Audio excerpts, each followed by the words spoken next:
अस्सलाम वालेकुम dear students. आज बरकी मैग्नातीसी अमाला यानी इलेक्ट्रोमैग्नेटिक इंडक्शन इस चैप्टर का अपना सेकंड लेक्चर है। आज की इस लेक्चर में हमारा जो मेन टॉपिक है वो है लेंज़ लॉ यानी लेंस का कानून।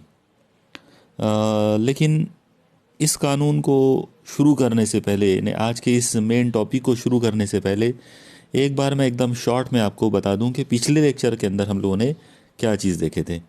आप देखिए, बरकी मैग्नातीसी अमाला जो है उसका सीधा साधा मतलब ये होता है कि जब आप किसी कॉइल के अतराफ मैग्नातीसी मैदान में तब्दीली पैदा करते हैं तब उस कॉइल के अंदर खुद ब खुद अमाली ईएमएफ या अमाली बरकी रव पैदा हो जाता है।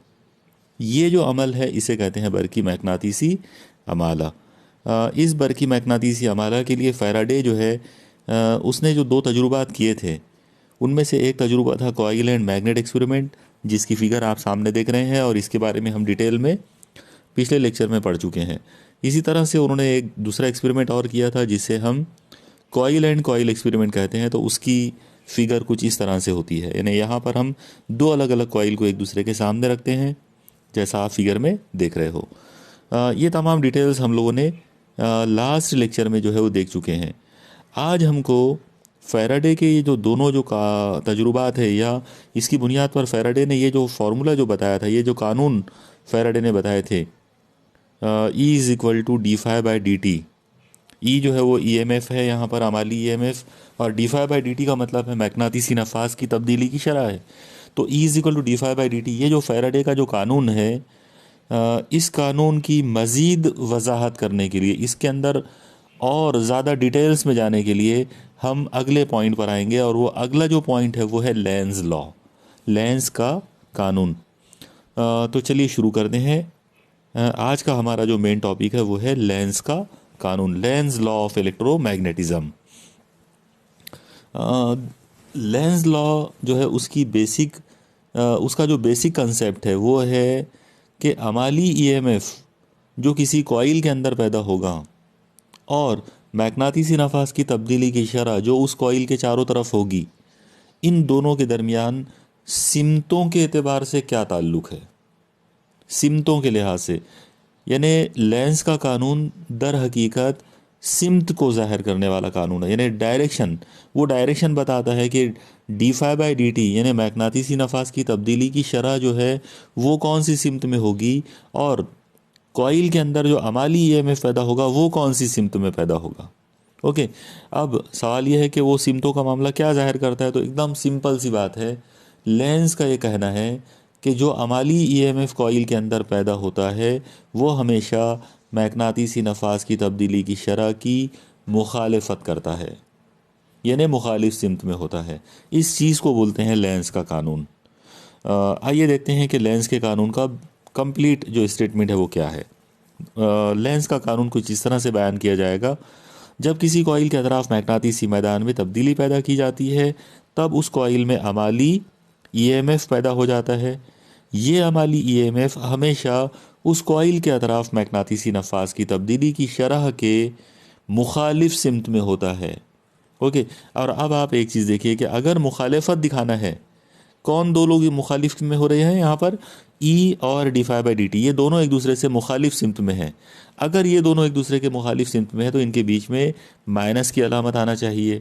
ओके, आप देखिए फैराडे का जो कानून था, फैराडे ने जो कानून बताया था वो कानून सिर्फ इतना था, E is equal to D phi by D T. Okay, यहाँ पर जो दो लोग हैं, एक है अमाली ईएमएफ और एक है D phi by D T, मतलब मैग्नातीसी नफास की तब्दीली की शरह।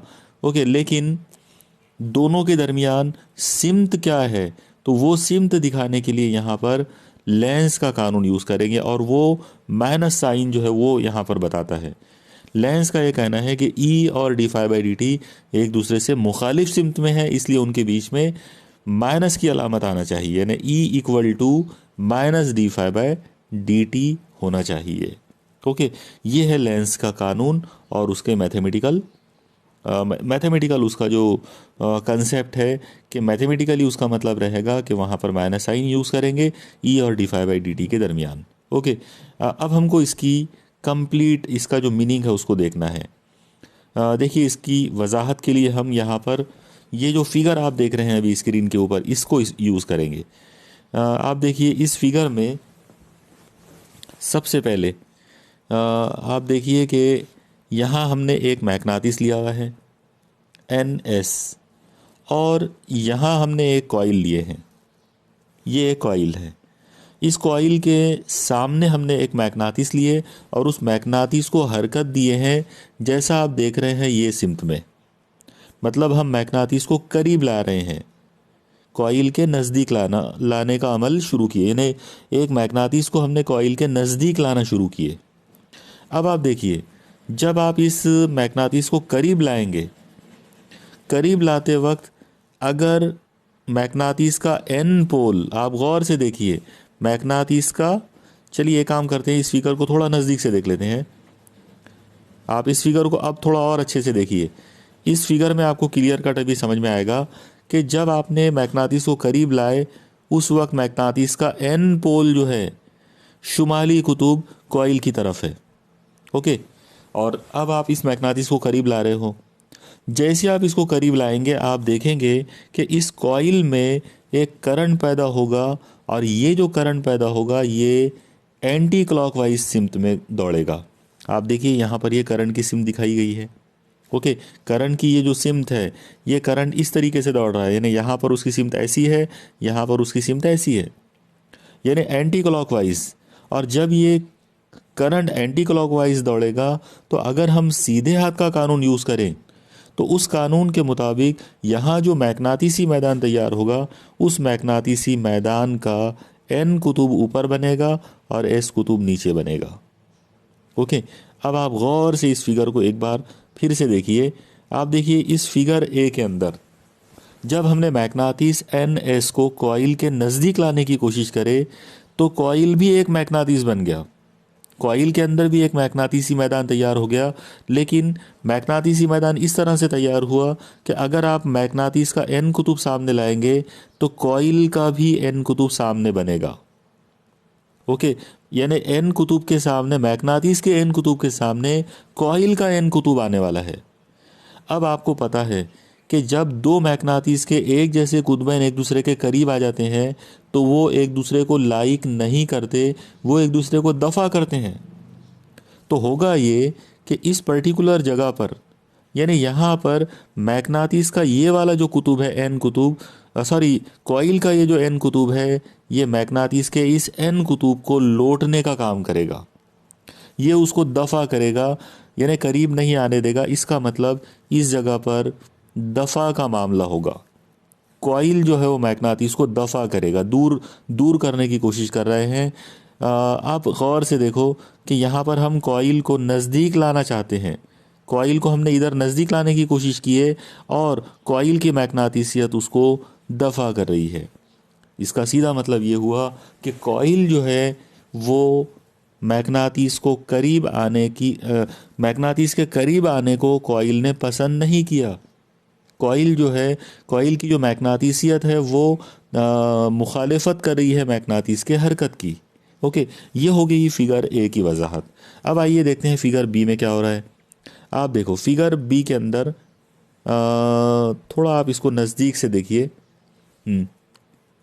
यहाँ पर आपने उसी मैग्नेटिस को अब आप दूर ले जा रहे हो, एन एस मैग्नेटिस जो है उसको आप दूर ले जाने की कोशिश कर रहे हो। जैसे ही आप इसको दूर ले जाओगे वैसे होगा ये कि इस कॉइल के अतराफ, ये जो कॉइल है इस कॉइल के अतराफ मैग्नेटिसी जो नफाज है वो कम होना शुरू होगा, मैग्नेटिसी मैदान की कीमत कम होती जाएगी।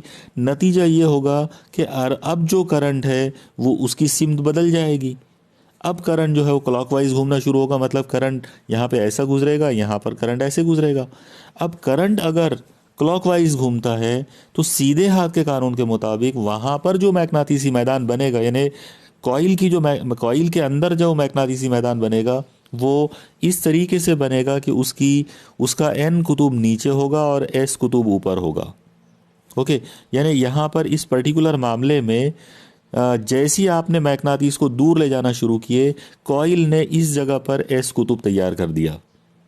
अब मैग्नातीस का वो वाला कुतुब जो कॉइल के नज़दीक है वो है एन, और मैग्नातीस का और कॉइल के अंदर तैयार हो कॉइल की मैग्नातीसियत का एस कुतुब उसके सामने आ गया। अब आपको सबको मालूम है कि अगर एन कुतुब के सामने एस कुतुब आ जाता है तो वो उसको कशिश करेगा। इसका मतलब ये हुआ कि इस कॉइल के अंदर ऐसा मैग्नातीसी मैदान तैयार हुआ है जो इस मैग्नातीस को दूर नहीं जाने देगा, बल्कि वो उसको कशिश करेगा।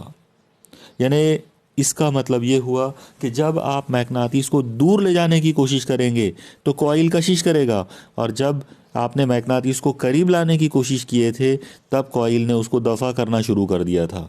तो इसका सीधा मतलब ये हुआ कि अगर हम ये दोनों फिगर्स को गौर से देखें तो एक चीज़ तो कन्फर्म हो जाती है कि कॉइल के अंदर ऐसा मैग्नातीसी मैदान तैयार होता है जो मैग्नातीस को कभी लाइक नहीं करता, जो मैग्नातीस को, जो बाहर वाले मैग्नातीस की हरकत को लाइक नहीं करता। मैग्नातीस को मतलब मैग्नातीस की हरकत को वो लाइक नहीं करेगा। जब आप मैग्नातीस को नज़दीक लाने की कोशिश करेंगे, कॉइल उसको दूर भगाएगा। जब आप मैग्नातीस को दूर ले जाएंगे, वो उसको कशिश करना शुरू कर देगा। इसका मतलब कॉइल जो है वो हर हालत में मैग्नातीस के हरकत की मुखालिफत करता है। मुझे उम्मीद है आपको ये पूरा जो डिटेल्स हैं ये समझ में आ गए होंगे। अब हम इस बात को उस अंदाज में लेंगे जिस अंदाज में हमने कानून को देखा था। आप लोग यहाँ पर एक चीज़ देखिए, मैग्नातीस को जब आप हरकत दे रहे हो, इसका मतलब आप यहाँ पर D phi by D T तैयार कर रहे हो। ओके, और कॉइल के अंदर इस D phi by D T की वजह से ईएमएफ तैयार हो रहा है। और अभी हमने देखा कि कॉइल जो है वो मैग्नातीस के हरकत की मुखालिफत पर है, यानी मुखालिफत कर रहा है। इसका मतलब ये हुआ कि ये D phi by D T और ये ई, ये कभी एक दूसरे के साथ में एक दूसरे के साथ मुतवाज़ी नहीं हो सकते, बल्कि ये हमेशा एक दूसरे से ज़िद मुतवाज़ी होंगे। मतलब एक दूसरे से एंटी पैरेलल होंगे, एक दूसरे के मुखालिफ सिम्त में होंगे। और अगर ये एक दूसरे के मुखालिफ सिम्त में होंगे तो यहाँ पर हम कह सकते हैं कि ई जो है वो minus D phi by D T होना चाहिए। ई जो है वो हमेशा काय के बराबर रहेगा, minus of D phi by D T के। और यही लेंस का कानून है। इस तरीके से हम लेंस के कानून को एक्सप्लेन कर सकते हैं। ओके, यहाँ पर मैं आपको NCERT की जो बुक है उसमें जो फिगर दी गई है इससे मुतालिक, लेंस के कानून से मुतालिक, वो मैं आपको दे रहा हूँ, बता रहा हूँ। अभी आपकी स्क्रीन के ऊपर वो फिगर नज़र आ रही है। अब आप देखिए, इस फिगर के अंदर एक मज़ेदार अंदाज में ये बताया गया कि जब आपने मैग्नातीस का एन कुतुब कॉइल के नज़दीक लाए तो कॉइल में भी एन कुतुब बन गया। कॉइल के सामने वाला जो कुतुब है वो भी एन बन गया, ताकि मैग्नातीस को करीब ना आने दे, दफ़ा करे। और दूसरी फिगर के अंदर आप देख रहे हैं कि जब आपने मैग्नातीस NS का एन कुतुब दूर ले जाने की कोशिश किए तो कॉइल के अंदर एस कुतुब तैयार हो गया, ताकि वो मैग्नातीस को लाइक करना शुरू कर दे, मैग्नातीस को कशिश करना शुरू कर दे, ताकि मैग्नातीस के हरकत की मुखालिफत हो। यानी हर हालत में मैग्नातीस के हरकत की मुखालिफत होना चाहिए। कॉइल जो है वो मैग्नातीस को कभी मैग्नातीस की हरकत को वो कभी लाइक नहीं करेगा। अगर मैग्नातीस नज़दीक लाओगे वो उसको दफ़ा करेगा, अगर आप मैग्नातीस को करीब लाएंगे तो वो दफ़ा करेगा, और अगर मैग्नातीस को दूर ले जाएंगे तो वो उसको कशिश करेगा।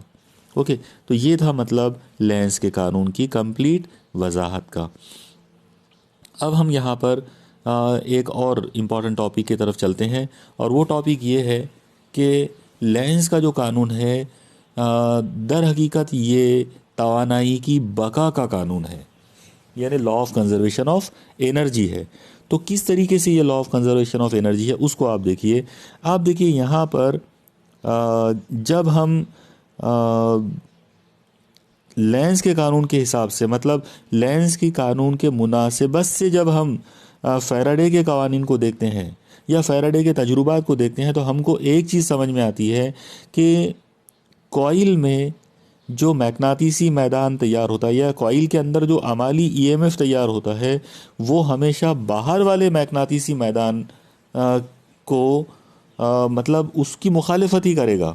ओके, किस अंदाज में मुखालिफत करेगा कि अगर बाहर वाला मैग्नेटिसी मैदान जो है उसकी कीमत मान लो बढ़ रही है, जब बाहर वाले मैग्नेटिसी मैदान की कीमत बढ़ रही है तो कॉइल के अंदर की मैग्नेटिसियत जो है वो घटना शुरू हो जाएगी, वो उसको अपोज करेगा।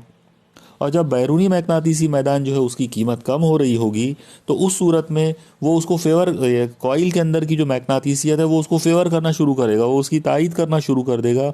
इसका मतलब ये हुआ कि हर हालत में मुखालिफत हुई है। ओके, अब सवाल ये पैदा होता है कि यहाँ law of conservation of energy कहाँ से आ गई। तो यहाँ आप एक चीज़ ध्यान में रखिए कि आपने जब बार मैग्नेटिस लिए, मान लो आपने ये इस तरीके से बार मैग्नेटिस लिए, उसको आपने एक कॉइल के तरफ, ये कॉइल है मान लो, कॉइल की जानिब आप उसको हरकत दे रहे हो, तो एक ख़ास बात यह है कि कॉइल मैग्नेटिस जो है वो हरकत कर रहा है, मतलब उसमें हरकती तवानाई है। आप उसको तवानाई बिल हरकत कह सकते हो, आप उसको मैकेनिकी तवानाई कह सकते हो। ओके, जनरली उसको मैकेनिकी तवानाई, मैकेनिकल एनर्जी ही कहा जाता है। यानी मैग्नेटिस के अंदर मैकेनिकल एनर्जी है। ये जो मैकेनिकल एनर्जी है, इस मैकेनिकल एनर्जी की वजह से कॉइल के अंदर बरकी मैग्नेटिसी तवानाई जो है वो पैदा हो रही है। जब आप मैग्नेटिस को नज़दीक लाओगे, उसकी मैकेनिकल एनर्जी जो है वो कन्वर्ट होगी कॉइल के अंदर बरकी मैग्नेटिसी तवानाई के अंदर।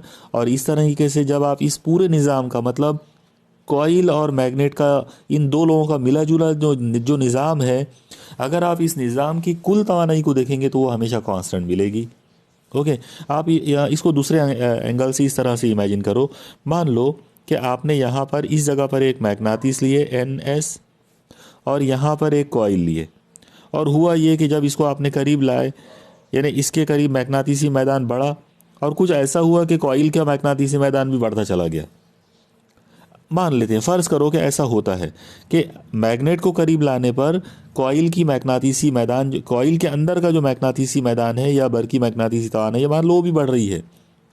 तो यहाँ तो एक अजीबोगरीब बात होगी कि इस निज़ाम की तवानाई लगातार बढ़ती चली जाएगी। ओके, वो मुस्तकिल नहीं रह पाएगी, बल्कि वो तो बढ़ना शुरू हो जाएगी, और ये हो नहीं सकता। बराबर है, ऐसा ऐसा पॉसिबल नहीं है कि किसी निज़ाम की तवानाई लगातार बढ़ती चली जाए। मजमूई तवानाई ने हमेशा मुस्तकिल रहना है। इसीलिए यहाँ पर लेंस का जो कानून है वो बहुत ही इम्पॉर्टेंट, बहुत ज़्यादा इम्पॉर्टेंट रोल प्ले करता है। वो ये कहता है कि जब आप मैग्नेटिस की मैकेनिकी तवानाई, जब आप मैग्नेटिस को करीब लाते हो तो उसके करीब लाने की वजह से उस पर्टिकुलर निज़ाम की जो मजमूई तवानाई है वो कभी कम, या वो कभी बढ़ती नहीं है या कम नहीं होती, बल्कि वो हमेशा मुस्तकिल रहती है। ओके, तो यही था कि लेंस का कानून हकीकत में law of conservation of energy है, तवानाई की बका का कानून है। ओके, इसमें ये पॉइंट को आप बहुत अच्छे से याद रखिए कि अगर ये बका का कानून है तो ये कौन सी तवानाई को काय में तब्दील होते हुए देखता है। तो यहाँ पर आप याद रखिए कि लेंस का जो कानून है वो मैग्नेटिस के हरकत की वजह से पैदा होने वाली मैकेनिकी तवानाई, यानी मैकेनिकल एनर्जी को कॉइल में पैदा होने वाली बरकी मैग्नेटिसी तवानाई या इलेक्ट्रोमैग्नेटिक एनर्जी में तब्दील होने की बात करता है।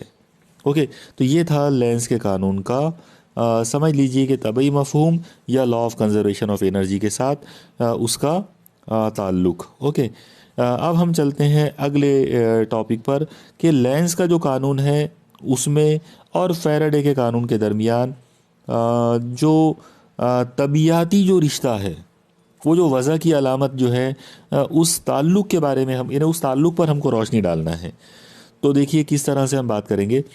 यहाँ पर आप देखिए कि फैराडे का जो कानून है, बुनियादी तौर पर फैराडे का कानून है E = d∅/dt। ओके, और लेंस का कानून ये कहता है कि E और d∅/dt दोनों मुखालिफत में हैं, मुखालिफ सिमतों में है। इसका मतलब वज़ा की अलामत लगाना पड़ेगा।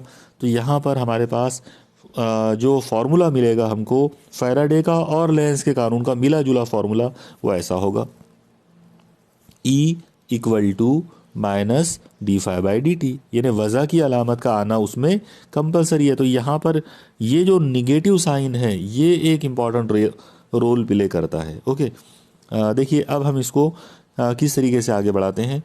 सबसे पहले आप देखिए, मान लो कि आपके पास एक कॉइल है जिसकी मुस्तवी का जो रकबा है, यानी उसका उसका जो प्लेन है उसका जो रकबा है मान लो कि वो ए है। ओके, और इस रकबे को, इस मुस्तवी को आपने एक मैग्नातीसी मैदान बी जो है उसके सामने आपने रख दिए, यानी मैग्नातीसी मैदान और उससे बिल्कुल मुतवाज़ी हालत में एक मुस्तवी है कॉइल की।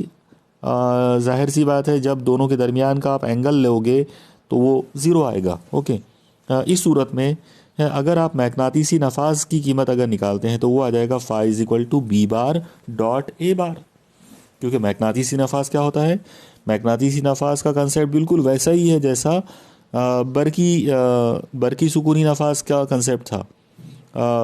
यहाँ पर मैं जस्ट आपको शॉर्ट में एक बार याद दिला देता हूँ कि बरकी सुकूनी जो नफास था वो कुछ ऐसा था, D phi is equal to E bar dot D S bar. Okay, ये बरकी सुकूनी नफास था। और जब आप मैग्नातीसी नफास की बात करेंगे वो आ जाएगा D phi is equal to B bar dot D A bar. याद रखो डी एस बार और डी ए बार सेम है। डी एस बार का मतलब ही नॉर्मल एरिया वेक्टर है और डी ए बार का मतलब ही नॉर्मल एरिया वेक्टर है। तो यहाँ पर कंसेप्ट के लिहाज से मैग्नातीसी नफास का कंसेप्ट बिल्कुल वैसा ही होगा जैसा बरकी सुकूनी नफास का था। तो फाई इज इक्वल टू आ गया B bar dot D A bar. आप डॉट हटा लो तो हो जाएगा phi is equal to B into A into cos theta. Theta जो है वो ज़ीरो होगा, इसलिए कॉस ज़ीरो वन हो जाएगा। तो फार्मूला जो मिलेगा आपको वो कुछ इस तरीके से मिलेगा, यानी यहाँ पर फाई इज इक्वल टू आ गया बी इंटू ए। ये कीमत आप ऊपर के फार्मूले में रख दो। जैसे आप इसको ऊपर के फार्मूले में रखेंगे यानी इक्वेशन 1 में आपको फार्मूला कुछ ऐसा मिलेगा, E equal to minus D, phi की जगह पर आ गया B into A upon D T. Okay, अब आप इसमें से ए को बाहर कर दो। ए जो है वो रकबा है, आपने अगर रकबा बाहर कर दिया तो पॉजिटिव अंदाज में अगर उसको दिखाना है तो उसको हम मॉड में ले सकते हैं। तो ई इज इक्वल टू आ जाएगा minus mod of A into D mod of B by D T. Okay, यहाँ पर आप याद रखिए कि मॉड ऑफ बी हमेशा पॉजिटिव रहेगा, मॉड ऑफ ए जो है वो भी हमेशा पॉजिटिव रहेगा, यानी एरिया जो है, रकबा जो है वो भी पॉजिटिव है, और मैग्नातीसी अमाला जो है बी वो भी पॉजिटिव है। इसलिए ये जो निगेटिव जो अलामत है ये परमानेंट रहेगी, इसको कोई डिस्टर्ब नहीं करेगा।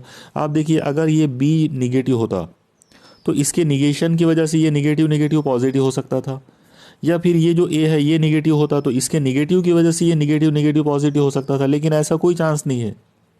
ए जो है वो हमेशा पॉजिटिव आएगा, यानी मॉड ए हमेशा पॉजिटिव रहेगा, मॉड बी हमेशा पॉजिटिव रहेगा। इसलिए ये नेगेटिव साइन जो है, मतलब यहाँ की ये जो नेगेटिव साइन है ये कभी नहीं तब्दील होगी, ये ऐसी ही रहेगी। ओके, तो यही चीज़ ज़ाहिर करती है कि लेंस का जो कानून है वो हर हालत में मुस्तहकम कानून है, वो एकदम स्टेबल कानून है। वो जो वज़ा की जो अलामत है वो मुस्तकिल तौर पर वहाँ पर मौजूद रहेगी, और यही बात है कि लेंस का जो कानून है वो फैराडे के कानून के दरमियान मनफी की जो अलामत है वो बिल्कुल एक उसका परमानेंट फीचर है, वो एक मुस्तकिल तौर पर वो ताल्लुक़ को वहाँ पर ज़ाहिर करती है। ओके, तो ये था लेंस के कानून का, समझ लीजिए कि उसकी वज़ा की अलामत की तफसील फैराडे के कानून के मुनासिबत से। ओके, अब हमको देखना है फैराडे का जो कानून है बरकी मैग्नातीसियत का जो कानून है फैराडे का, उस कानून को कि हमको एक नज़रियाती बुनियाद पर, थेरोटिकल बैकग्राउंड जो है वो हमको उसका देखना है, उसकी वजाहत करना है थेरोटिकली। तो देखिए इसके लिए सबसे पहले हम यहाँ पर एक तसव्वुराती एक फ़िगर जो है उसको कंसीडर करेंगे। आप देखिए यहाँ पर फ़िगर ए जो आप देख रहे हो, इस फिगर ए के अंदर ऐसा आप इमेजिन करो कि एक क्लोज्ड लूप है सी, यहाँ पर ये क्लोज्ड लूप सी है और उसके अंदर एक छोटा सा जिस्म है या एक छोटा सा एरिया है जिसको हमने डी ए बार से जाहिर किया हुआ है। ओके, और फिर इसके बाद फिगर बी के अंदर अगर आप देखेंगे तो यहाँ पर वही सी है, क्लोज्ड लूप सी है, और उसके अंदर एक जिस्म है जिसका रकबा मजमूई रकबा जो है उसका वो एस बार है, जबकि उसी जिस्म का एक छोटा सा एरिया, इकाई हिस्सा या एलिमेंट्री पार्ट वो डी ए बार है। आप इसको कुल मिलाकर थोड़ा शॉर्ट में इस तरीके से समझ सकते हो। देखिए, मैं यहाँ पर आपको इसको एक अलग एंगल से, अलग तरीके से समझाने की कोशिश करता हूँ। आप ऐसा इमेजिन करो कि ये डायरेक्शन में एक मैग्नेटिसी मैदान बी बार है, यहाँ पर एक जिस्म है, इस जिस्म का टोटल रकबा एस है, और इस जिस्म का एक छोटा सा एलिमेंट्री पार्ट है जिसका नाम डी ए बार है। ओके, इस तरीके से आप इस बात को समझ सकते हो कि एक मैग्नेटिसी मैदान के अंदर एक कंप्लीट एक जिस्म रखा हुआ है जिसका कंप्लीट एरिया, कंप्लीट रकबा एस है, लेकिन उस एस रकबे वाले जिस्म के एक छोटे से टुकड़े का रकबा डी ए बार है। ओके, अगर ऐसा लेते हैं तो इस सूरत में क्या होगा, आप देखिए कि उस एलिमेंट्री पार्ट के लिए, यानी छोटे से टुकड़े के लिए, जो नफास तैयार होगा, मैग्नेटिसी नफास, वो कुछ इस तरह से होगा, D phi is equal to B bar dot D A bar. आप याद रखो, डी ए बार क्या है, एक छोटे से टुकड़े का एरिया। ओके, जब आप ये डॉट हटा लोगे तो वहाँ पर कॉस थीटा लेना पड़ेगा। ओके, और अगर आपको पूरे जिस्म के लिए लेना है तो हम एक काम कर सकते हैं, इसका इंटीग्रेशन ले सकते हैं। जब आप दोनों तरफ इनका इंटीग्रेशन लेंगे, ये हो जाएगा integration d phi is equal to integration over S. यहाँ पर इंटीग्रेशन काय पे लेना है, मजमूई रकबे पर, तो integration over S B bar dot D A bar. Okay, इस तरीके से इंटीग्रेशन डी फाई का आंसर तो फाई हो जाएगा। यहाँ पर ये जो डी फाई, ये जो इंटीग्रेशन डी फाई है उसका आंसर हो गया फाई। तो फाई इज इक्वल टू हमको क्या मिला, integration over S B bar dot D A bar. ये हमारी मान लो इक्वेशन 1 है। ओके, अब हम एक काम कर सकते हैं, अब हम डायरेक्ट यहाँ पर फैराडे का कानून को लाएंगे। आप देखिए, फैराडे का जो कानून है उसके मुताबिक E is equal to minus D phi by D t होता है, लेकिन फाई का फॉर्मूला ये है, फाई का फॉर्मूला है integration B bar dot D A bar. तो ये कीमत को आप यहाँ ला के रख सकते हो। जैसे आप इस कीमत को यहाँ ला के रखेंगे, ये बन जाएगा E is equal to minus, यहाँ पर ये minus sign, d upon D T, और ये पूरी की पूरी वैल्यू फाई है। ओके, तो इस तरीके से हम ये कह सकते हैं कि E is equal to D phi by D T के अंदर E की वैल्यू जो है वो आ गई d d t minus of d d t integration B bar dot D A के बराबर। ओके, तो ये था मामला। इस तरीके से मतलब हम लेंस के कानून का जो माइनस की जो अलामत है उसको यूज़ करके फैराडे के जो कानून है उसको हम मुकम्मल जिस्म के ईएमएफ के लिए अप्लाई कर सकते हैं। यहाँ पर आप एक चीज़ ध्यान में रखिए कि जब आप मैग्नेटिसी नफाज में तब्दीली पैदा करते हैं तो उसके तब्दीली की जो शरह है वो हमेशा किए गए काम के बराबर होती है। वो काम जो कोई तसव्वुराती इकाई मुस्बित बरकी बार उस सी मुनहनी, वो जो सी जो कंटोर जो था, वो जो सी मुनहनी जो था, उस पर मुखालिफ सिमत में जब वो हरकत करता है तब, यानी अगर आपने एक वो जो जिस्म आपने लिए थे और उसको जो सी मुनहनी के अंदर आपने लिया था, उस सी मुनहनी के ऊपर अगर यूनिट पॉजिटिव चार्ज मुखालिफ अंदाज में जब वो हरकत करेगा तो उसके हरकत के दौरान जो काम होगा वो काम मैग्नेटिसी नफाज की तब्दीली की शरह के बराबर होगा, और वही काम अमाली ईएमएफ की को ज़ाहिर करेगा या उसी के बराबर अमाली ईएमएफ की कीमत होगी। तो इस तरीके से ये जो फार्मूला है, ये फार्मूला जो आपके स्क्रीन पे अभी दिख रहा है, ये फार्मूला अमाली ईएमएफ और मैग्नेटिसी नफाज की तब्दीली की शरह के दरमियान ताल्लुक़ जो है उसको ज़ाहिर करता है। ओके, इस तरीके से आज जो हमारा लेंस का कानून का जो कंसेप्ट यानी जो फार्मूला हमने यूज़ किया, लेंस का जो कानून है वो हमने आज डिटेल्स में उसको देखा कि किस तरीके से लेंस का कानून जो है वो फैराडे के कानून के साथ में निगेटिव साइन को इंट्रोड्यूस करता है, और किस तरीके से हम मैग्नेटिसी नफाज का फार्मूला जो है वो फैराडे के कानून के अंदर इंट्रोड्यूस कर सकते हैं। यहाँ पर आज का हमारा ये लेक्चर जो है ये कंप्लीट होता है। मुझे उम्मीद है आपको तमाम पॉइंट्स जो है वो समझ में आए होंगे। इंशाल्लाह अगले लेक्चर के अंदर हम लोग इस चैप्टर की अगले जो पॉइंट्स है वो इंशाल्लाह डिस्कस करेंगे। तब तक आप पढ़ाई करते रहिए, और जो भी आपकी डिफ़िकल्टीज़ हो वो आप शेयर कर सकते हैं। अल्लाह हाफिज़।